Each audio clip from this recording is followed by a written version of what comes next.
Dufresne. Merci. Alors, je suis Jean-Sébastien Dufresne, le président du mouvement Démocratie Nouvelle, une organisation qui s'intéresse à la question de la réforme du mode de scrutin au Québec depuis plus de 15 ans. Et aujourd'hui, on est vraiment très enthousiaste par l'annonce qui va être faite. Vous voyez, je suis bien entouré aujourd'hui. On va donc parler de réforme du mode de scrutin, mais ce dont on va parler aujourd'hui, c'est le fruit d'un travail qui s'est fait depuis plusieurs mois. Depuis le printemps, on tient des rencontres avec des représentants de l'ensemble des partis politiques, avec les principaux acteurs de la société civile également. Et l'idée de ces travaux était de s'entendre sur certains principes de base qui pouvaient guider le choix d'une alternative de mode de scrutin au Québec. Et on est très fiers aujourd'hui de pouvoir dire qu'il y a un consensus, du moins qui est à portée de main, il faut le dire. La dernière fois qu'on a eu un avis du Parti libéral sur cette question-là, c'était au moment où Jean-Marc Fournier avait répondu à une pétition et il avait dit qu'il était nécessaire d'avoir un consensus de l'ensemble des parlementaires sur cette question-là pour y travailler. Et donc, aujourd'hui, on est très fiers de dire qu'un consensus est possible sur cette question. L'ensemble des personnes qui sont ici, qui vont intervenir, donc s'entendre sur certains principes qui devraient guider le choix d'un mode de scrutin. On parle, entre autres, de refléter le plus possible le vote populaire, assurer un lien significatif entre les électeurs et les élus, viser le respect du poids politique des régions, favoriser la stabilité des gouvernements par des mesures encadrant les motions de censure, offrir un système accessible dans son exercice et sa compréhension et finalement contribuer à une meilleure représentation des femmes, des jeunes et des communautés ethnoculturelles.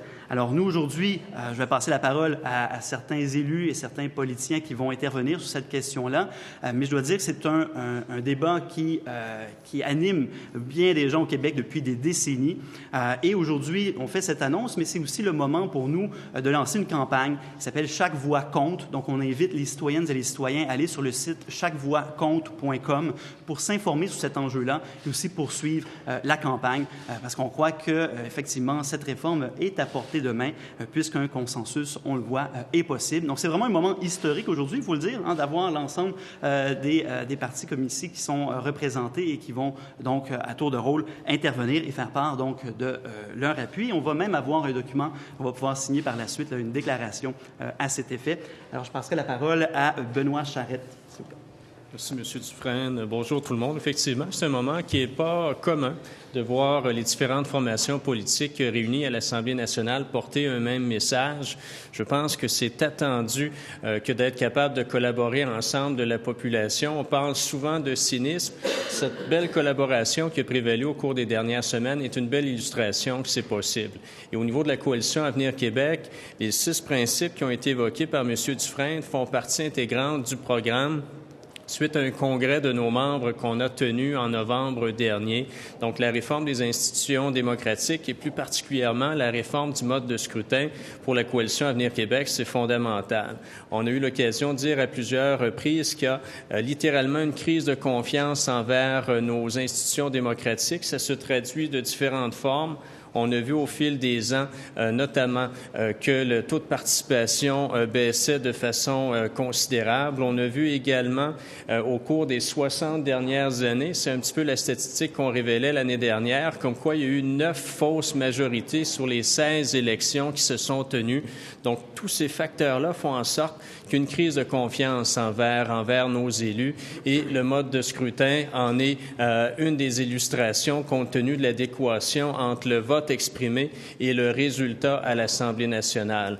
La dernière fois qu'on a eu un parti politique en élection qui a obtenu une véritable majorité, c'est en 1989, donc ça fait plusieurs années de ça. Et depuis, on voit que le bipartisme n'est plus ce qui prévaut à l'Assemblée nationale. Il y a un 3e, sinon un 4e parti qui a aussi pris sa place. Donc, de véritables majorités, on ne risque plus d'en retrouver de sitôt, d'où la nécessité de réformer nos institutions pour que chacune de ces voix soit justement représentée à l'Assemblée nationale. Merci. Merci, Benoît. Alors, effectivement, moment historique fort intéressant. Depuis sa fondation, Québec solidaire est porteur de cette vision qu'il est fort temps au Québec que nous réformions notre mode de scrutin pour toutes les bonnes raisons qui viennent d'être émises, mais surtout parce que en démocratie, tu n'as pas le droit de perdre ton vote. alors que le système actuel fait en sorte que si la personne qui est dans ton comté n'est pas celle pour laquelle tu as voté, eh bien, ton vote est perdu. C'est pourquoi j'imagine que chaque vote compte. J'imagine, c'est un peu l'idée. Alors, on est très heureux de voir que bien 5 partis sur 6, maintenant, qui ont travaillé sur cette question-là depuis des mois, en arrivent à dire oui, nous, on est prêts à vous dire collectivement que le mode de scrutin doit être réformé, qu'il doit s'orienter vers un mode de scrutin proportionnel mixte, avec une compensation régionale. Donc, il faut soutenir nos régions à travers ça. Et surtout, on est prêt à vous dire que les principes que nous et la société civile avons adoptés, ces principes-là, nous voulons absolument qu'ils prévalent pour les élections futures au Québec. Alors, on est très, très, très heureux et heureuse d'être là aujourd'hui. Merci Manon. Alors oui, c'est quand même un grand jour parce que ce que vous avez devant vous aujourd'hui en termes de déclaration commune, c'est un pas très important qui est franchi non seulement par les partis politiques de l'opposition qui sont représentés à l'Assemblée nationale, mais par des partis qui ne le sont pas, comme le Parti vert et Option nationale. Et on s'est entendu sur aujourd'hui un engagement commun de travailler tous et toutes ensemble pour vraiment faire avancer cette cause d'une réforme du mode de scrutin pour avoir, comme Manon le disait, un mode proportionnel mixte régional. Alors, c'est un pas très important qui est franchi et je pense que c'est la base pour restaurer la confiance des citoyens de dire qu'on va tout faire, c'est l'urgence qui nous le commande, qu'on va tout faire pour qu'ils se sentent bien représentés et qu'ils sentent que quand ils vont voter, leur vote compte, leur voix porte. Et c'est ça le sens de la déclaration que vous avez aujourd'hui et qu'on va signer devant vous.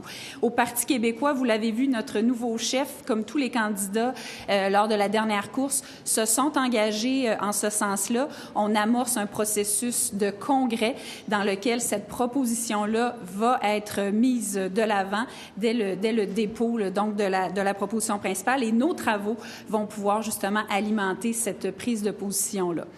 Alors, sur ce, je vais céder la parole à Sol Zanetti. Merci. Le mode de scrutin dans lequel on évolue, qu'on utilise, il n'est pas né d'une démocratie ou d'un peuple qui a décidé de se donner un système. Il est issu de la monarchie britannique et il favorise structurellement, disons, le conservatisme et il décourage l'émergence puis le déploiement d'une scène politique diversifiée. Je pense que ce système-là, avec une composante de proportionnalité, est essentiel pour redonner aux gens au Québec là, la confiance en la possibilité de la politique de changer les choses pour vrai. Et c'est pourquoi je suis très fier de faire partie avec Option nationale de cette initiative. Et je pense que c'est très enthousiasmant et très encourageant aussi pour tous les gens de la société civile, puis tous les gens de n'importe quel parti politique, de voir qu'il y a des partis qui s'unissent pour un enjeu qui est transpartisan, qui ne concerne pas la gestion gouvernementale, mais qui concerne notre démocratie elle-même. Je trouve ça très enthousiasmant et je remercie énormément le président du mouvement Démocratie Nouvelle d'avoir pris cette initiative. Merci beaucoup. Donc, moi, c'est Alex Turel, je suis chef du Parti vert du Québec. J'aimerais vraiment remercier le mouvement Nouvelle Démocratie et l'ensemble des partis politiques qui sont ici aujourd'hui. On sait que quand on parle de la proportionnelle, c'est souvent dans les détails que ça devient difficile à expliquer à la population. Donc, je trouve que c'est vraiment important que les partis politiques, on puisse avoir un consensus au sein des 5 partis politiques de l'opposition pour que quand on puisse présenter cette réforme-là, ça soit très clair et très bien élaboré. Donc, j'espère qu'on va pouvoir continuer les discussions de la MDN et s'entendre sur davantage de détails. Déjà, on a beaucoup de principes qui sont déterminés, le respect du vote des régions, par exemple. Donc, c'est vraiment excellent. Puis, même si le Parti vert pourrait augmenter beaucoup avec une telle réforme, nous autres, on croit que c'est vraiment important d'avoir une diversité de voix à l'Assemblée nationale et on croit qu'on pourrait remettre beaucoup d'énergie dans la politique avec une telle réforme. Merci. Merci beaucoup, messieurs, dames. Avant de passer à la période de questions, on pourrait peut-être procéder à la signature de la déclaration. La déclaration unit les 5 partis derrière 6 grands principes.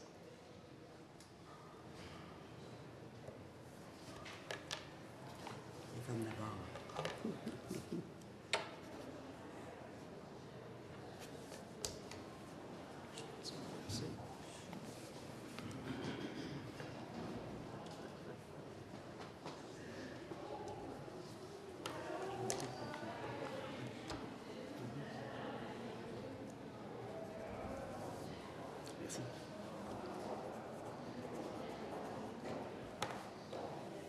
Voilà, on peut donc effectivement vous montrer une signature de l'ensemble là, des représentants des partis d'opposition qui s'engagent donc à travailler sur l'aboutissement de ce projet de réforme du mode de scrutin au Québec. Et j'en profite pour le rappeler pour les citoyennes et les citoyens qui souhaitent en savoir davantage, allez sur le site chaquevoixcompte.com pour pouvoir suivre la campagne et se tenir informé sur les développements. Comme l'a dit M. Tirel, il va y avoir d'autres rencontres. On va continuer en cette démarche de concertation pour en venir à dégager là, de plus en plus de détails pour ensemble là, arriver à trouver une solution qui rejoindrait le plus vaste consensus possible et donc donner les meilleures chances de réussite à une réforme du mode de scrutin au Québec. Micro de gauche. Oui, bonjour, Robert Dutrisac du Devoir. Madame DeSantis n'est pas à vos côtés. Pourquoi vous n'avez pas réussi à rallier le Parti libéral? Bonne question. En fait, le Parti libéral a participé à nos rencontres au printemps. Donc, il y avait des représentants. Il y avait une personne observatrice qui représentait effectivement la ministre DeSantis. On avait également un représentant du Parti libéral en la personne du président de la commission politique, Jérôme Turcotte, que vous êtes venu à connaître, je pense, assez bien ces dernières semaines. Et donc, ils ont participé à ces discussions-là, des apports très enrichissants, parce que l'idée, c'est effectivement de trouver des solutions qui rejoignent le plus grand consensus possible. Donc, leur rapport a été très, très important là, dans ces réflexions-là, notamment au niveau des définitions des principes. Par contre, le Parti libéral n'a pas encore de position, faut dire, officielle sur cette question-là. Ne veut pas dire qu'il n'y en aura pas. Le travail se poursuit, mais nous, on a eu l'occasion aujourd'hui d'avoir l'ensemble des partis qui ont des positions plus officielles sur cette question-là, qui peuvent donc se prononcer publiquement. Mais le message vraiment à retenir, c'est qu'on souhaite travailler également avec le Parti libéral du Québec. C'est fort important. On parle d'un tiers des électeurs, là, minimalement, qui soutiennent ce parti-là. Donc, pour nous, comme acteurs de la société civile, c'est vraiment essentiel qu'on ait l'ensemble des acteurs. Et bien entendu, là, on tend la main et on souhaite que le Parti libéral continue à participer à nos rencontres et continue à alimenter les travaux pour avoir une solution qui rejoigne le plus possible l'appui de l'ensemble des partis. Je sais, le consensus porte sur des grands principes, à ce que je vois. Mme Yvon, Mme Massé ont parlé d'un mode de scrutin proportionnel mixte avec compensation régionale. C'est une formule qui a déjà été étudiée en détail et il y avait eu des consultations, d'ailleurs, populaires là, à l'époque. Alors, le consensus, il n'est pas là-dessus. Il est sur les grands principes, si je comprends bien. Bien, au niveau de... Oui, Mme Yvon, parce qu'on l'a dit. Exact. Les partis, en fait, le mouvement Démocratie nouvelle a une approche, je dirais, très globale avec tous les partenaires de la société civile. La déclaration que vous avez devant vous, elle comprend le mode spécifique compensatoire, donc mixte, proportionnel, mixte, compensatoire régional. Donc, nous, les partis politiques qui avons signé, nous sommes engagés jusque-là. Vous allez voir, c'est très facile à lire, une petite page. Donc, il y a 6 principes, mais il y a aussi une volonté de travailler en fonction de 2022 aussi pour faire advenir ce mode-là de scrutin. Et il va y avoir d'autres étapes pour la suite des choses pour aller plus largement. Puis, le référendum se tiendrait quand là-dessus? Bien, en fait, ce qui est intéressant à souligner aussi, c'est qu'il y a eu beaucoup de travaux au Québec sur cette question-là. Ça fait des décennies qu'on en parle. Il y a eu des États généraux sur la réforme des institutions démocratiques. Il y a eu un avant-projet de loi, d'ailleurs, proposé par un gouvernement libéral sur cette question-là. Donc, au Québec, il y a eu énormément de travail qui a impliqué la population. Donc, nous, on croit qu'on est rendu là, au point où on peut adopter une réforme. Tous ceux et celles qui avaient des choses à dire sur ce sujet-là ont eu l'occasion de le faire à un moment ou à un autre là, dans toutes les démarches qui ont eu lieu jusqu'à présent. Et les principes qui sont là, vous allez voir, c'est des principes qui rejoignent le plus grand consensus, là, autant au niveau des acteurs de la société civile, autant au niveau des partis politiques. Et je vous dis là, qu'ils devraient aussi, même si le Parti libéral n'est pas ici, là, on va continuer notre travail à amener cet enjeu-là sur la table et faire en sorte que ces principes-là aussi les rejoignent. Donc, on croit que c'est la meilleure façon d'en arriver là, graduellement à ce que l'ensemble des acteurs s'entendent sur une solution. Mais on tient à insister qu'au Québec, le travail, il a été fait, le travail de concertation et de consultation. Maintenant, on est rendu à un moment où il faut qu'il y ait une action politique qui soit prise pour s'entendre à agir sur cette question-là. Et c'est ça qu'on voit là aujourd'hui. Je comprends bien. sanction par voie de référendum, c'est pas nécessaire compte tenu des consultations qui ont eu lieu, du débat public qui a eu lieu autour de la question. Le processus pour le mettre en place est toujours en discussion. Donc, dans nos rencontres qu'on a, nous, le MDN est vraiment un peu, on dirait, le liant. Là, on est le facilitateur de cette démarche-là, du fait qu'on est une organisation qui est non partisane, ou je dirais même transpartisane, parce qu'on parle avec tous les partis. Donc, on vient faciliter ce processus-là. Donc, ça va faire partie, effectivement, des discussions, mais présentement, il n'y a pas de position officielle ferme sur cette question-là. Micro droit. Monsieur Dutrisac, j'ai peut-être envie de rajouter une chose qui est bien importante. Et Véronique le dit, nous sommes en marche. C'est-à-dire que là, ce que vous avez dans la déclaration, c'est là où nous sommes rendus. Mais d'ici à 2018, là, on va continuer de marcher, on va continuer d'avancer. Et oui, il y a le travail qui a été fait, mais prenons acte qu'ici, là, il y a 5 partis qui sont capables aujourd'hui de vous dire que le mode de scrutin qu'ils privilégient, il est proportionnel, il est mixte, il est compensatoire et il tient compte des régions, avec répartition régionale. Ça, là, c'est le plus grand consensus qu'on n'a pas eu jusqu'à maintenant entre les partis politiques. Et je veux bien qu'on n'a pas tout réglé pour l'avenir, nous sommes en marche, mais ce consensus-là, il est vraiment extraordinaire à mon sens. Positif. Un petit complément d'information aussi. On est en 2016, bientôt en 2017, et c'est pourquoi qu'on évoque la date de 2022. Il est clairement trop tard pour que ce soit applicable aux prochaines élections, même si le Parti libéral faisait partie de la déclaration elle-même, mais c'est l'engagement qu'on prend au niveau des différentes formations politiques en prévision des élections de 2022. Et on va aussi loin que de signer sur une même page cet engagement-là. Parce qu'en 2003, les trois partis qui étaient représentés à l'Assemblée nationale avaient tous, de façon indépendante, dit que c'était la dernière élection avec le mode de scrutin actuel, mais il n'y avait pas d'engagement formel de prix. Et 13 ans plus tard, on est avec le même mode de scrutin aujourd'hui. Donc, on va plus loin qu'on n'est jamais allé par le passé avec la déclaration qui est signée de chacune de nos formations politiques. Tant que possible, je vous prie d'identifier la personne à laquelle vous vous adressez. Oui, Régis Caron du Journal de Québec. Madame Yvon, comment expliquez-vous que c'est toujours les partis d'opposition qui demandent des réformes de scrutin? Exemple, les libéraux à Ottawa ont proposé ça, ils se sont fait élire, et maintenant qu'ils sont au pouvoir, cherchent le moyen de se dégager de cet engagement-là. En 1976, le Parti québécois s'est fait élire, a fait 2 mandats sans aboutir avec une réforme du scrutin. Il en a reparlé dans les années 90, puis c'est resté lettre morte aussi. Comment ça se fait que c'est juste l'opposition, que les partis au pouvoir, lorsqu'ils arrivent, peut-être parce que le mode de scrutin les sert finalement? C'est sûr que c'est quelque chose qu'on entend, c'est évident. Justement, aujourd'hui, on est ici pour marquer le coup et se mettre en mouvement et regarder vers l'avenir, parce que c'est sûr qu'on peut faire le procès de choses du passé qui ont été plus ou moins satisfaisantes, regarder comment les choses se passent à Ottawa. Mais nous, aujourd'hui, on est ici pour dire qu'on entame la marche vers l'avenir ensemble. On invite, bien sûr, le Parti libéral à emboîter le pas. Et je pense qu'il faut prendre acte qu'en 2016, mes collègues pourront élaborer, mais on est dans une logique où le bipartisme, effectivement, a éclaté de différentes manières et où la population réclame de plus en plus ces changements-là. Et nous, on ne veut pas le faire en vase clos, on veut le faire à partir de la population. C'est pourquoi, d'ailleurs, c'est le mouvement Démocratie nouvelle qui est le lien entre nous dans tout ça et d'en arriver avec le plus grand consensus pour la suite des choses. Je pense que c'est un jalon important qui est posé aujourd'hui. Ce que vous proposez, est-ce que ça part pas du constat suivant? Les libéraux détiennent une bonne majorité, enfin une bonne proportion de comtés avec des allophones. Le vote francophone est très divisé. Avec une réforme du scrutin, des partis comme le Parti québécois ou d'autres pourraient obtenir plus de chances d'obtenir le pouvoir parce que, en raison justement de la division du vote francophone. En fait, ce qu'on pourrait dire par rapport à ça, c'est que dans les principes qui sont défendus et dans toute la logique de notre démarche, c'est de s'assurer d'avoir un mode de scrutin qui représente de façon juste l'appui populaire à chacun des partis.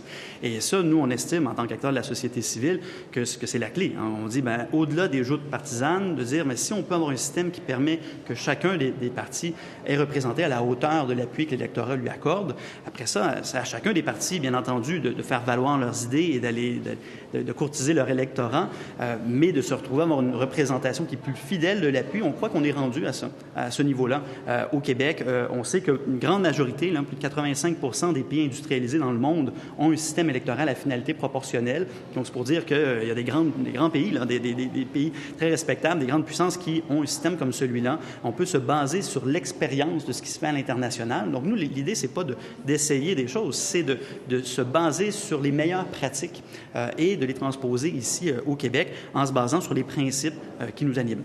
Donc, au-delà de toutes les questions de joute partisane, c'est de dire, on est rendu à un point où on doit avoir un système qui représente fidèlement et on croit que la population est en droit d'avoir ça. Et on est rendu là ici au Québec aujourd'hui. De quoi aurait l'air un Parlement avec 6 ou 7 partis représentés au Salon Bleu? Est-ce que ça ne viendrait pas alourdir inutilement le processus d'adoption des lois? Ce serait ni plus ni moins que le reflet de la société. Et on croit que la démocratie, d'une certaine mesure, doit être ce reflet, doit pouvoir permettre le reflet de cette diversité qu'on retrouve en société. Vous savez, le vivre ensemble, c'est aussi de savoir vivre avec une diversité de points de vue. Et on croit qu'à ce niveau-là, un système à finalité proportionnelle permet à ces différents points de vue de s'exprimer, ni plus ni moins qu'à la juste valeur du soutien qu'ils reçoivent de la population. Alors, on croit qu'on est rendu là. Est-ce que ça va impliquer de faire la politique différemment? Probablement. Ce qu'on regarde à l'international, c'est qu'effectivement, dans d'autres pays, une culture politique vient à être différente et on croit que ça, c'est dans l'intérêt de la population. Est-ce que ça va rendre le travail un peu plus difficile pour des élus? Peut-être. Mais ultimement, on croit que le système électoral doit, à la base, servir les citoyennes et les citoyens avant de servir les intérêts plus partisans. Micro de gauche, M. Lavallée. Oui, bonjour.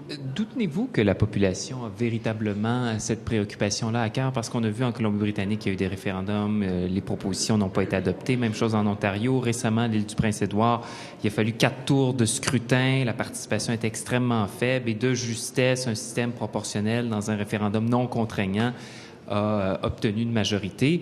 Ça semble très loin des préoccupations des membres de la population. Je ne vous cacherai pas que un des grands défis auxquels on fait face, c'est bien entendu de faire le lien entre cet enjeu-là et les préoccupations de la population dans leur quotidien. Mais nous, ce qu'on dit, c'est qu'un système électoral, ça permet de composer une Assemblée nationale et c'est les élus qui viennent prendre des décisions, voter des lois qui, elles, ont un impact dans notre quotidien. Donc, c'est vrai qu'il y a un travail de communication à faire ce lien-là, mais quand les gens s'y intéressent à cette question-là, quand on voit toutes les démarches de consultation qui ont eu lieu dans les dernières décennies au Québec, de façon très majoritaire, là, les gens qui y participent disent qu'il faut qu'il y ait une réforme du mode de scrutin. Un sondage qui a été fait par la firme Crop disait que plus de 70% des Québécoises et des Québécois souhaitaient une réforme du mode de scrutin à finalité proportionnelle. Et quand on regarde à l'international, il existe plein de mouvements dans les pays qui ont un système comme le nôtre qui militent pour une réforme à finalité proportionnelle. Dans les pays qui ont des systèmes proportionnels, aucun mouvement n'existe pour passer vers un système comme le nôtre. Donc, il y a aussi quelque chose là aussi à voir et à se dire que finalement, il y a des choses qu'on peut améliorer dans notre démocratie. On ne dit pas que tout est mal avec notre démocratie actuellement, absolument pas, mais c'est de dire qu'il y a des choses qu'on peut améliorer et si on peut le faire et qu'on a un appui des partis politiques, tant mieux. Et on croit que ça va être dans l'intérêt de l'ensemble de la population. Donc, mon collègue faisait allusion tout à l'heure, il y a un constat qui se dégage, il n'y a aucun représentant du Parti libéral qui est là en ce moment. De toute façon, d'ici 2018, ça semble impossible de modifier le mode de scrutin. D'autres y ont fait allusion un peu plus tôt. L'électorat francophone est fragmenté, divisé. Dans ce contexte-là, où le Parti libéral, qui pour l'instant ne veut pas modifier le mode de scrutin, qui semble bénéficier de cette fragmentation-là, et que un de vos partis doit être au pouvoir forcément pour le modifier, est-ce que des alliances électorales peuvent être envisagées? J'aimerais entendre des différents représentants des partis, là, au-delà de la convergence souverainiste là, dont on parle, mais de façon plus large sur cette question-là. Est-ce que des alliances sont possibles? Je peux y aller. Tellement habitué de me faire poser. Je vais prendre les 5 de toute façon. Écoutez, je pense qu'aujourd'hui, vous avez exactement la démonstration de ce que veut dire rassembler les gens pour changer les choses.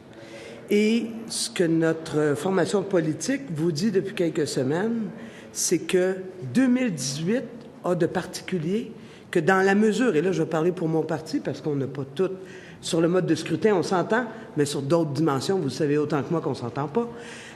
Nous, notre conviction, c'est que ce travail de rassembler doit se faire aussi entre les progressistes et les progressistes ensemble doivent définir comment ils vont battre le Parti libéral.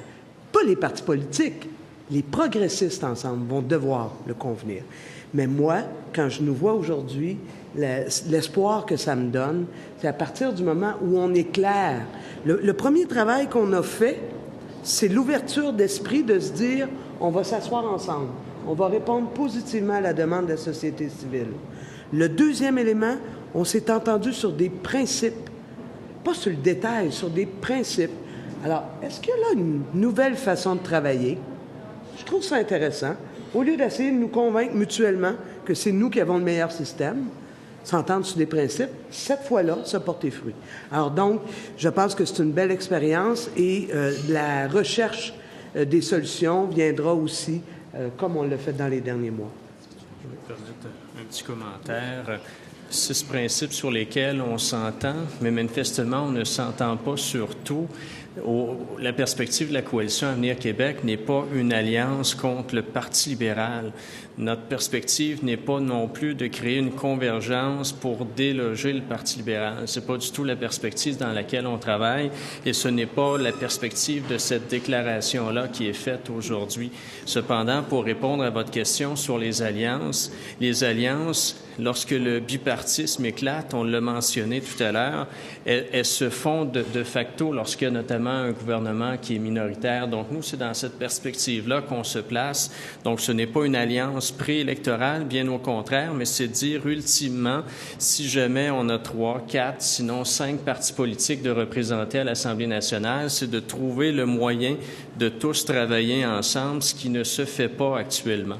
Actuellement, on a un gouvernement qui est majoritaire malgré qu'une majorité de citoyens et de citoyennes ait voté contre ce gouvernement-là. Donc, nous, on se met dans une perspective post-électorale. Il faut trouver le moyen que toutes les formations politiques travaillent ensemble. Et pour répondre aussi indirectement à la question de M. Caron tout à l'heure, il y a un bel exemple qui est l'Écosse qui, depuis quelques années, a changé son mode de scrutin. L'Écosse fonctionne exactement avec le même type de parlementarisme que nous. Il y a, oui, eu des élections à quelques reprises depuis, oui, des gouvernements minoritaires depuis, mais tous ces gouvernements-là ont tout de même pu faire leur terme en entier parce qu'il y a eu des mécanismes qui faisaient en sorte que l'Assemblée ou le Parlement fonctionne. Et ça fait partie, un des principes là, qui se retrouvent dans la déclaration aussi, faire en sorte que cette Assemblée, qui est celle de tous les citoyens du Québec, puisse fonctionner, peu importe le résultat électoral, et sans se mettre uniquement dans une position partisane, comme c'est le cas malheureusement là, depuis trop d'années là, au Québec. Une dernière question. Non, mais je voulais entendre M. Tirel aussi, M. Zanetti. Bien, nous autres, au Parti vert, on est ici aujourd'hui pour parler du réforme du mode de scrutin. C'est sûr qu'on a entendu différentes partis lancer des appels de coopération à travers les médias, mais de notre bord, on est très encouragés des résultats des élections partielles. On a pu doubler notre pourcentage dans 2 comtés.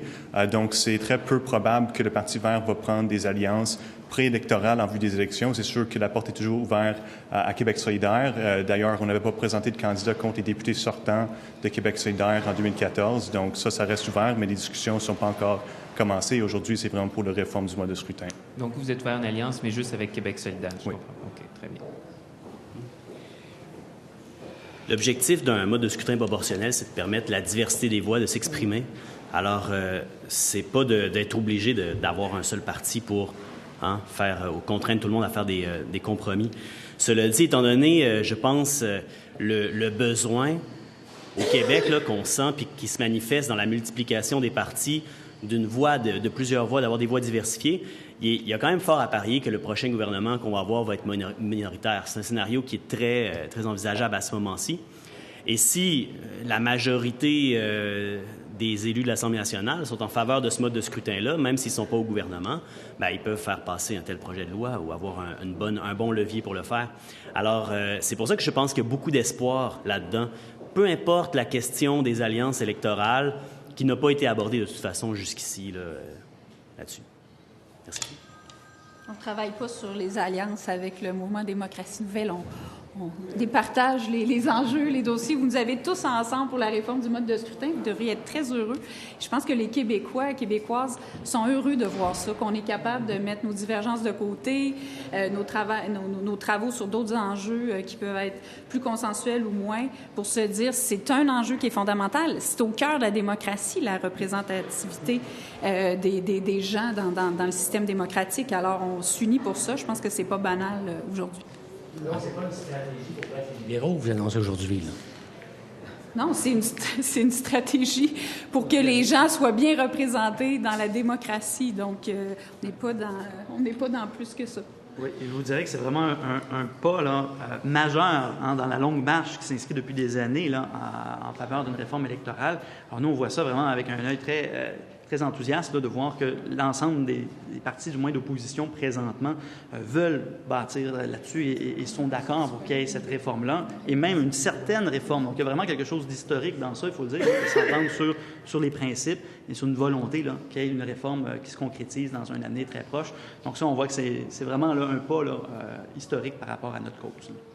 Une dernière courte question peut-être? Vous aviez terminé? On aimerait ça qu'il soit là avec nous. Hein? Formidable. Donc, que tout le monde, on marche dans le même sens. Donc. Merci beaucoup. beaucoup. Merci. Merci beaucoup.